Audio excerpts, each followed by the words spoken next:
Hello everybody, welcome back to the playthrough, although technically this isn't going to be the playthrough, this is going to be episode 3.5, so I kind of half mentioned this in our previous episode. So if you've been paying attention as we've been playing along, there is a game mode called Operations, which is a PvE kind of game mode where you work with two other players to do these kind of multiplayer missions. So you're playing against the game, essentially. But these missions are based in the actual campaign, so there are certain points in the campaign where you'll be talking to other squads who'll be doing other kind of side objectives whilst you're playing as Titus doing the main objective. And what they've done is they've put those side objectives that the other squads are doing as missions that you can do in the Operations game mode, and we are going to do that one today. The first one is called Inferno, where we have to go off and kind of fill up this swamp, this nearby swamp where the majority of the Tyranid swarm is going to be, and we're filling it up with Promethium and then setting it on fire. Now, one thing, I have played a few of these game modes already. As you can see, I'm currently the heavy class, and I also have the Space Wolf armor colour set on, although I haven't really customized it too much as he's kind of missing the iconic red and yellow shoulder pads, so we'll need to do a bit of work on that. And one thing I do really like about these game modes is that they're shorter in terms of the actual length. So you'll probably, again, another thing you'll notice throughout our playthrough so far is a lot of the missions are an hour or longer from start to finish, for at least for that whole mission itself. Like, some of them feature several objectives, and if I really wanted to, I could have used certain points throughout those missions to end the episode, but I decided to keep the full thing up as one full episode. Oh, that's unlucky. The class I want to play is not available, so I'm going to have to switch class and play the Assault. No, that's not Assault, it's the guy in front of me playing Assault class. I am playing a Tactical class, which has the Auspex Scan ability. That's pretty good. I quite like the Tactical class, although this will be my first mission playing as the Tactical, so this should be quite interesting. The Auspex Scan, you'll have seen it used throughout the campaign by one of our squad mates. It basically scans everything in the area. It's kind of like a circle that you place down on the ground. It scans everything, reveals it, and also makes it more vulnerable to attacks. There we go. Auspex Scan ability, pressing Q to use it. It's kind of like a big dome effect. Just used it there, put it on that big swarm, you can see them all. Now I'm just going to chuck some grenades whilst they're all vulnerable, make them take more damage. Wow, took out most of them, jeez. That's a pretty good ability, I'm not going to lie. Oh, hello, where'd you come from? He snuck around the back, didn't he? Now, with the Operations game mode, you have obviously a whole bunch of different classes you can play. You have to level them up and unlock new abilities and new perks. You can get better versions of the weapons that you use. There are master crafted and stuff like that, legendary versions of things. It's pretty cool, I'm not going to lie, but it does seem to require a little bit of grinding in order to get there. But there are 4 or 5 different difficulty levels as well, so plenty of content to keep us going. I'm not going to record every single mission I do on Operations and the PvP. I will record some of each, and I'll try and showcase each one of them as we're going through the playthrough. I believe there might even be a couple of operations that we haven't seen yet, but I could be wrong about that. I will also try and release another video today, which will be kind of a breakdown of the Operations game mode and the armory and how you go through it and all the different things that you can unlock and stuff like that. I like it because you can start picking different Space Marine chapters. You don't have to be an Ultramarine. Don't get me wrong, I do like the Ultramarines. They are pretty cool. They have a very rich backstory and very rich lore, but I'm just a Space Wolf fan through and through. If I had to pick a Legion to play, it would definitely be the Space Wolves.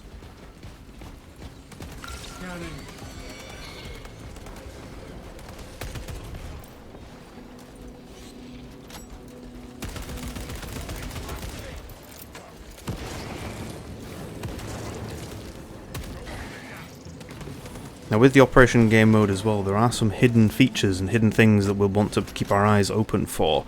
You can find a lot of the standard things that you see in the main campaign, so as you can see there's the standard health packs, you've got ammo boxes, all that kind of stuff. But there are also, so these little like wooden boxes here, I actually saw this on someone's TikTok I saw about a few days after it came out on early access, was that there are like wooden Imperium crates that you can smash, and there's sometimes ammo, health, grenades and stuff in there. In the Operations game mode, and I believe in PvP as well, they can also drop these things called armor boosters, which does give you 1 extra bar of armor, which you can see at the top left of my screen, just under my health bar. I have 4 armor slots and not 3. But the one on the right hand side is it's like a lighter colour. So that is the additional one you get for picking up an armor booster. Oh, and there we see my favourite class so far. I have played the Assault class for the majority of the operations that I've done, and I love the Assault class. It's different to the way it works in the campaign, but I still love it. I just love being, like, jumping around the place with a big 2-handed hammer and just smashing it into the floor.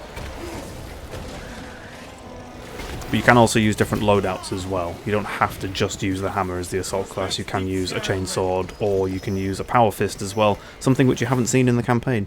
Or at least I didn't see it in the campaign. It might actually be in there and I just didn't see it. But the power fist is an available weapon. It's pretty cool, I'm not going to lie. But again, my favourite so far has been the Thunder Hammer, and I've enjoyed using the chainsword as well.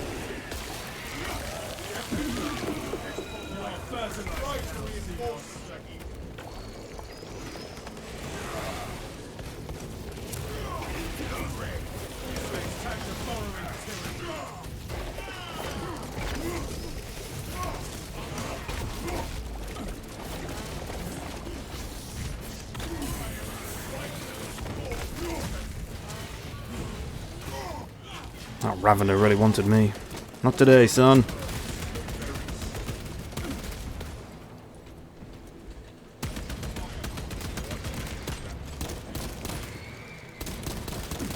Take out this ranged guy. There we go. Stop you shooting at us. So with operations as well, there are a few different enemy types that you can encounter. So you'll see at the top of our screen, is it says targets, and then it says Minoris and Majoris. Now those are basically smaller and slightly larger enemy types. So the kind of the smaller Hormagaunts that we've been fighting, they are the Minoris. That includes the shooters and the melee ones. And then there is Majoris, which I believe these kind of taller creatures are the warrior class, I believe they're called. Now you can get different variants of these. You can get a variant which is kind of like an extremis class, I believe they're called. Which they have like a new ability, which means that they can call in attack waves if they're not interrupted. So they kind of stand back and do this scream, they get this icon above their head, and it calls in like extra waves of enemies. You can interrupt them while they're doing this. In fact, I believe there's even an achievement that you can get for interrupting so many of them before they have a chance to call in reinforcements.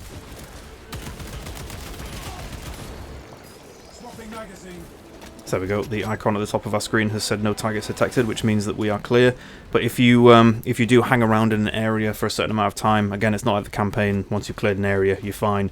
If you hang around in an area for a certain amount of time, I believe it's a minute or 2 after you've cleared out the enemies, more enemies will come. There will be more attack waves that will spawn in and start coming after you. I'm pretty sure they increase in difficulty as well, but I'm not too sure about that because I haven't really stuck around too much to see that much in terms of extra waves spawning. I believe the extremis enemies can also be like the Ravener, so the tunneling Xenos who like jumps out at you, the Lictors, the invisible ones who kind of come out and pounce on you and that kind of stuff. You can also get boss mobs as well, the kind of mini bosses. So the what's he called? I've forgotten what he's called now. Carnifex, he is one of them, and the big floaty guy. I can't remember his name. I've forgotten his name already because we only saw him once in the campaign. I think I've only seen him once in the operations mode as well. What's he called? I can't remember. Maybe we'll see him in this one. Captain, the demolition codes are secured. Proceed to the Prometheum refinery and complete the demolition preparations. Okay, so we need to head over to the refinery. We're getting pretty close. That's what we've been doing. We've been making our way through the swamp to get to the refinery itself, so that we can start filling up all the nearby fields with Prometheum. Now with the hidden items that you can find, you can smash through those wooden boxes and get the health packs and armor and the health packs, the ammo and the armor boxes. You can also find a couple of hidden items which you'll want to pick up and keep until the end of the mission. One of them is called a gene seed, which increases the XP gained for everybody on the mission. I believe it gives like 300. It might give more at higher difficulty levels.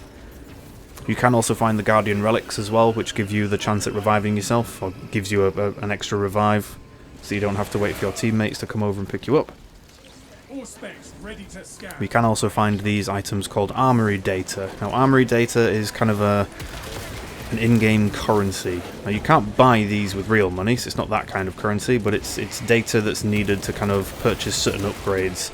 I believe you need them to purchase like master-crafted upgrades for your weapons and stuff like that. So each weapon has a mastery, so as the more and more you use it, you gain XP. I believe the more and more you kill with it, you gain XP for that weapon. Once you reach a certain level with your standard one, you can master it, and then you can spend an armory data or a mastery point to upgrade to a master-crafted one, and then there's certain different levels. I will make a separate video that comes out today, which will be more of a breakdown as what you can and can't do with certain upgrades and stuff like that, because there are a lot of different currencies that you need. There's mastery points, there's armory data, but there's 3 different levels of armory data. There's a lot. There is definitely a lot. Changing magazine.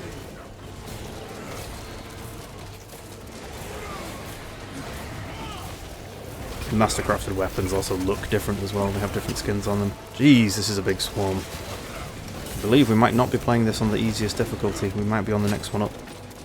The game does recommend that you be certain player level or character level with that class before you decide to start playing higher difficulties on it, because you do unlock perks as you level up, which are upgrades to your class. So stuff like damage and extra little abilities that you can get, stuff like that.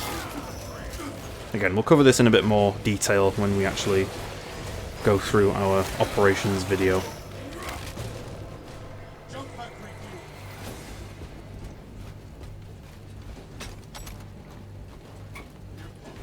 A lot of the classes have these really unique abilities as well. There's a class that has a grappling hook that they can use to kind of move around. I believe they can only use it on enemies, but they do get to like an extra damage kind of jump kick ability with that grapple. You have a sniper that can go invisible. I haven't played it yet, but it does look very interesting. I wonder, because you get extra damage from the attack you use when you break invisibility. So I wonder if you can use that with the sniper to kind of one-shot some of the bigger enemies. That would be pretty cool. You have the heavy class, obviously, which has the heavy bolter. Also uses the, I think it's the multi-melter and something else. Oh, that guy's DC'd. He's just frozen in midair. Sorry, mate, I'm going to steal your kill. Should we start attacking these? Yep, let's scan them. Oh, there we go, he's come back. He must have had a momentary drop in connection there. Poor guy.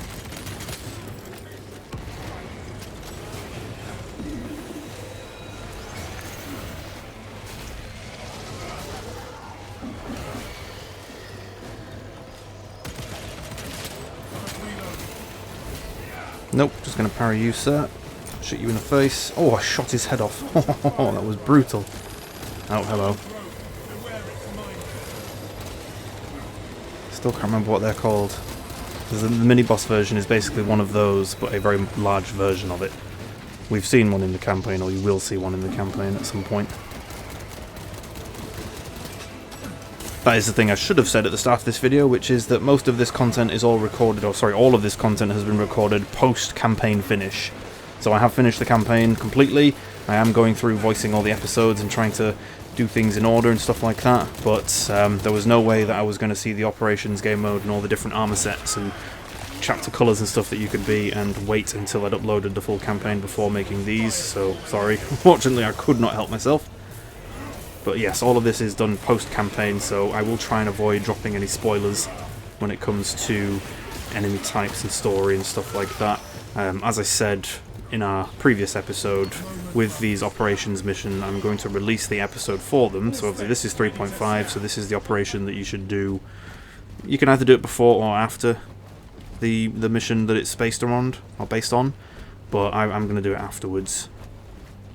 And I'm going to try and release them as, like, say if there's an operation for the next mission, it'll be episode 4.5, and then stuff like that. I'm just trying to keep up with it as it goes along, to kind of keep things in a bit of a chronological order in terms of the playthrough, but at least that way you can choose whether or not you want to watch the operations themselves. I like them because they're slightly shorter. It kind of takes the pressure off me to have to voice videos that are over an hour long, because they are a bit of a pain in the backside. Fresh munitions. Go, quickly reload. War gear acquired. You do also have different loadouts that you can bring on an operation with you. You can choose different melee weapons, different secondary and primary weapons, and then you find these kind of computer banks that you can use to change your loadout if you really want to. You don't have to change your loadout, but if you pick the same loadout that you've currently got, it will give you full ammo for them. If you haven't seen any ammo drop recently. Some stuff can be few and far between. On the harder difficulties, a lot of stuff is a lot rarer to find, so like ammo, health packs, grenades, that kind of stuff, so it does get more and more difficult.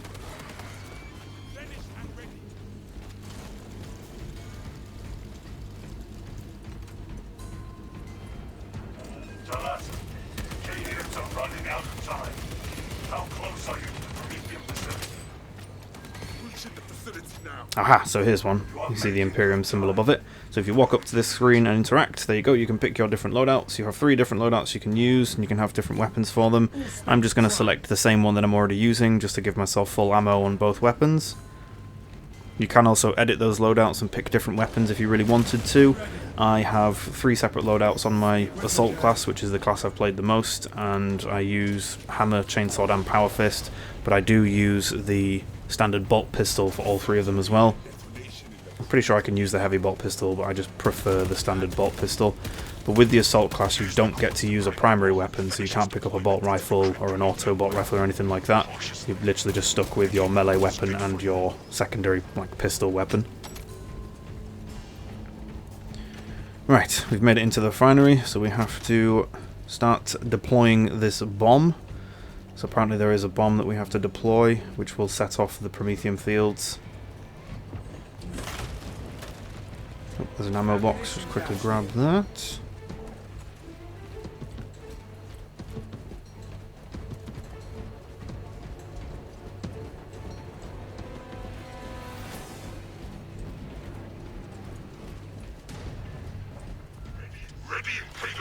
Armor booster. Just gonna ping that for my brothers if they want to use them.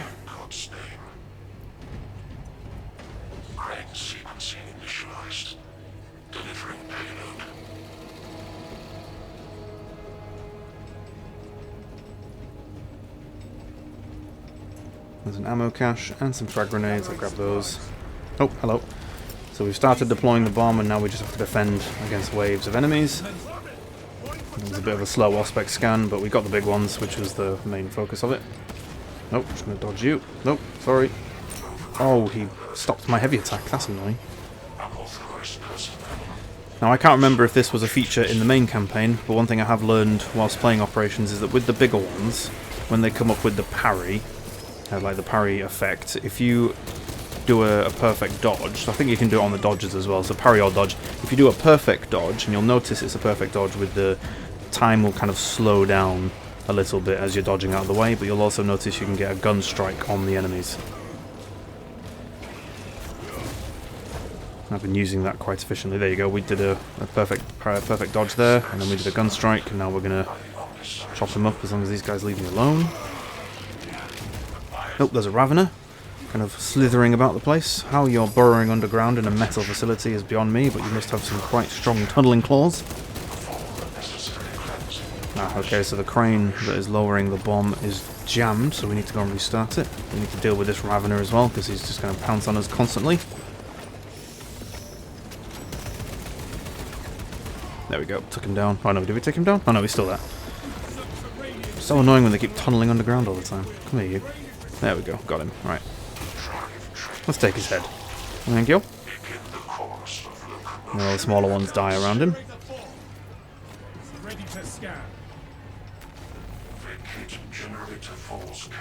Oh, there are also 4 different generators that you'll need to defend. You don't have to defend all 4 of them. The mission will randomly say one of the 4 generators will be attacked. It'll be just an attack wave that you'll have to go and defend.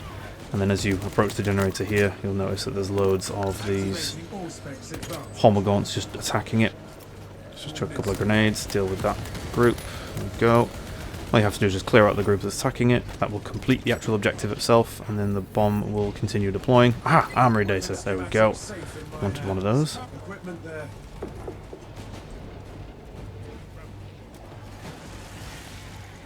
Y-axis aligned. Margin of error 0.0 nanometers. Massively on the size divine precision. The Revelry demands perfection from all that serve, even a humble grave. We must intercept a generator 2. This is quite a... Is there a defend generator too? Of the ones I've played so far, I haven't seen the bomb deployment phase last this long. Maybe it's a longer phase when you're on higher difficulties. Usually it's defend one generator, maybe you'll get another side objective to do and then it's done. Okay, let's finish this guy. We need to start making our way over there. We can't really get caught up fighting these guys. Oh, hello. Took out a lot of them there. What are you going to do? Come on, I know you want to attack me. Look at him just backing off. Come on. Parry him. Use a gun strike. There we go. We really need to get over to that generator though. It's dropping. It's on 50%. Oh, 47% now. Right, let's get over there. Oh god, none of us are over there so far. Whoops. Should really start making our way over.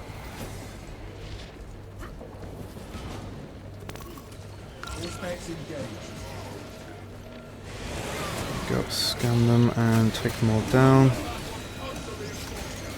Perfect. Oh, what was that? I think it was just a Hormigaunt. Right, let's just deal with this shooty dude who's just going to shoot at us from a distance. So these guys, they drop these kind of seeds on the floor that spawn these vines. I must have missed that in the campaign. I didn't actually see them do it, but yeah, they throw out these kind of seeds on the floor, and if you walk over them, they turn into these groups of vines that can poison you and slow your attacks and stuff.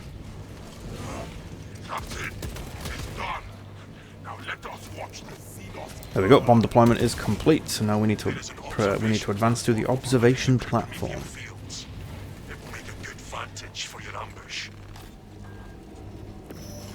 I will say that I did have to make like several attempts at trying to record this mission.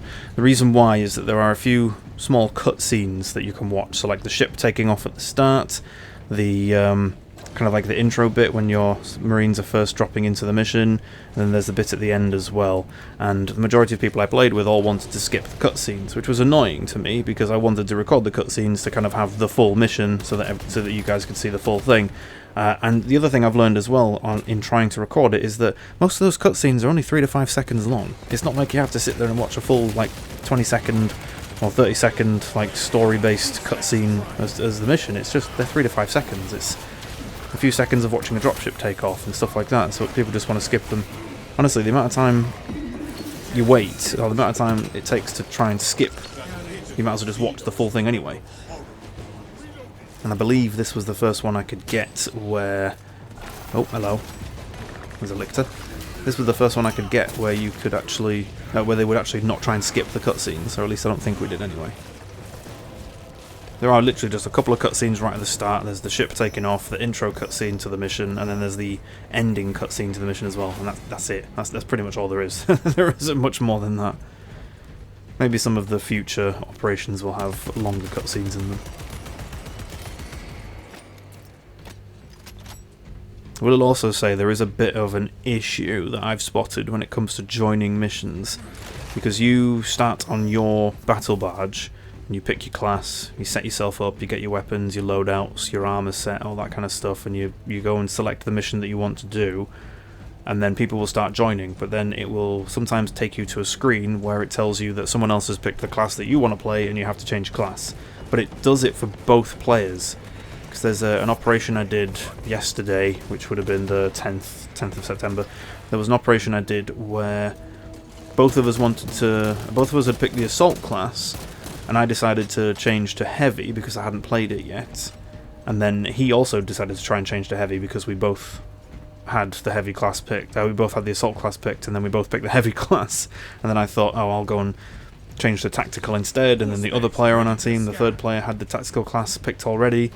It was just very awkward. It doesn't tell you what the other members of your team are playing when it tells you to go and pick a new class. Sometimes it will remove the class from the list if someone else has already picked it, but sometimes, I think if two people have picked the same class and it makes you both pick a new one, it doesn't tell you what's missing. So it's if I had any kind of criticism, I would say that's one of the things that kind of needs to be fixed a little bit. I know I'm guessing that servers aren't hosted Get embroiled is by not the actual player. I think you're just kind of joining an online server, like all three of you are joining a server rather than two players joining the third. But again, it just causes a bit of an issue when it comes to class picking and stuff like that. I don't usually mind picking classes, but sometimes when I want to try a new one, like I think the first time I wanted to try playing a heavy, well, this was the operation, sorry, the start of this video. I wanted to play the heavy class. It's the first time I'd looked at it. I'd spent about 10 minutes setting up the character and picking his armor set and changing the colour scheme and all that kind of stuff, and picked all the loadouts and got ready with it, and then started the mission, and the two of us would picked heavy, and I'm pretty sure the other guy on our team isn't playing heavy currently. I don't think he is, yeah, so I didn't even have to change, but the game told me to change because someone else was playing it, so yeah, it's I think it needs a little bit of work just to kind of make it a bit easier for players to know who's picking what class, but other than that, I don't really have much of a gripe about it. Here we have another loadout machine. Should we go for heavy? Yeah, we'll go with heavy for this one. Okay, so we've made our way over to the fields. Promethium fields that we've made. I'm going to set them alight. We have to get some kind of observation deck, I believe. Stay close and sharp.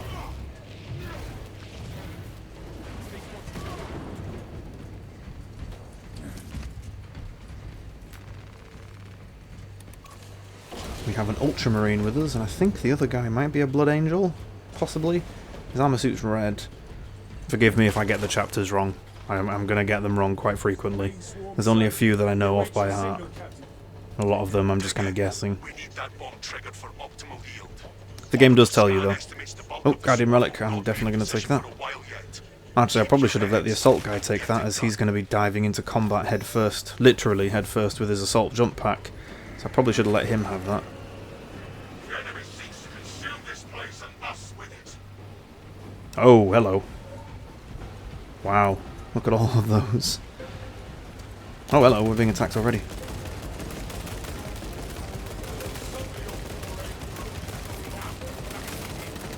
Ah, so we're waiting for the main Tyranid swarm to get into position before we set off the bomb and light the fields. The bulk of the swarm is continuing along the protected path. Continue holding.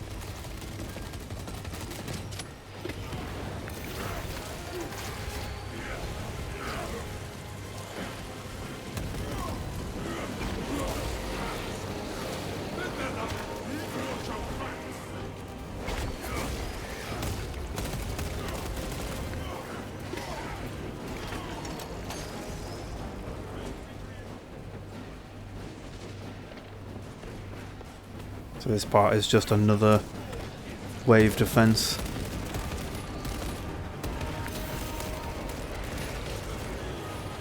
I wonder if we're going to get a mini-boss. I don't think on the standard lowest level difficulty that you actually get any mini-bosses. I think that's what's making me think that this mission was done on the lowest level, because I haven't seen any mini-bosses come in Keep it up. throughout the lowest level, like lowest difficulty one. It kind of makes sense. You don't want to put newer players against something like a Carnifex when they're still trying to level up and get perks and armor sets and weapons and stuff.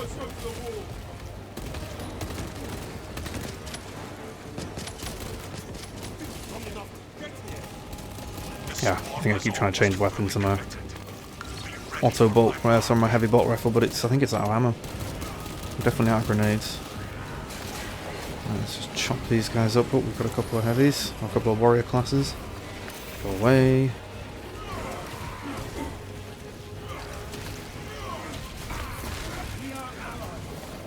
Yeah, you try to constantly block, but I'm learning now. I'm starting to learn to actually heavy attack you when you're blocking, so you don't stand there with your blades in front of your face. Fresh magazine in. Blocking every attack I do and just attacking me through mine. Right, restock on ammo. Yes, there we go. We had no ammo left in this thing, so let's just restock completely, clear that off. Still waiting for this swarm to get into position. You are clear to Oh, there we go. They're ready. Drink those You can kind of see them off in the distance there, all those masses of Terminids. That's the main part of the swarm. I think we're going to detonate it now. Yep, there we are. Ultramarines doing it.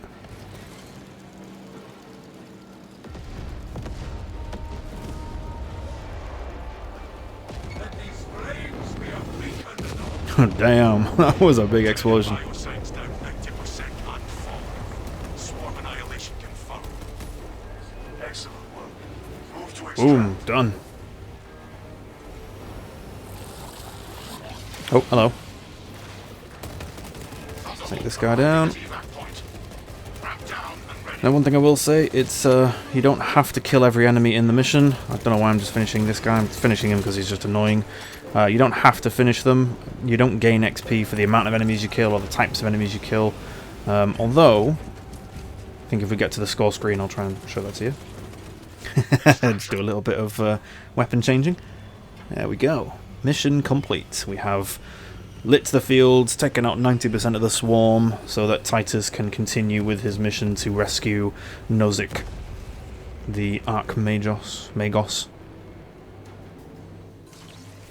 Victory! Well done, brothers. Now, I don't use voice chat very much in these type of game modes, but I might do that in future. But it's something I'll have to be careful of, because if I want to record it, I'm going to have to be careful of what people might say. So, yeah, this is one of the reasons why I don't have voice chat enabled for the multiplayer stuff. Although I suppose I could just bleep them if they ever said something that was a bit on the nose.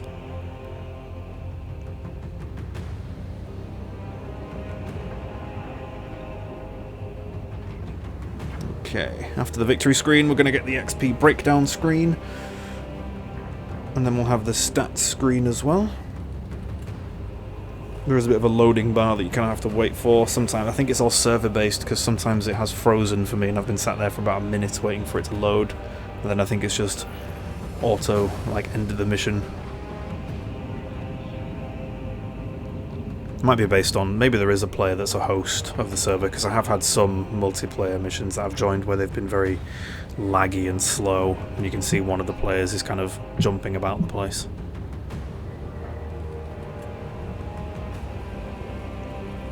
Yeah, okay, I think this is one of them. We've just sat there loading the game logic.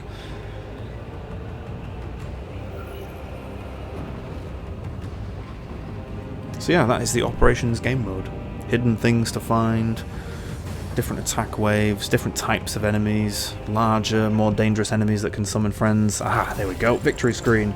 So you'll get this XP every time you do it. It doesn't change. Well, sorry, no, it does change, but the only time it changes is when you're doing harder difficulty. So I was doing that on the lowest level.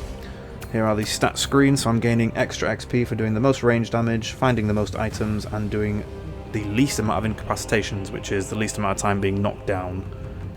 That just gives you a little bit of extra XP. There we go, we have leveled up our tactical class to level 2 and gained a new perk. We have also gained a new helmet, some armory data, and some resources, so requisition I believe it's called. And then there's the XP. We have reached mastery for our bolt pistol and our chainsword. So yeah, that is the operations game mode, and I think we'll call the episode here as I'm running out of time.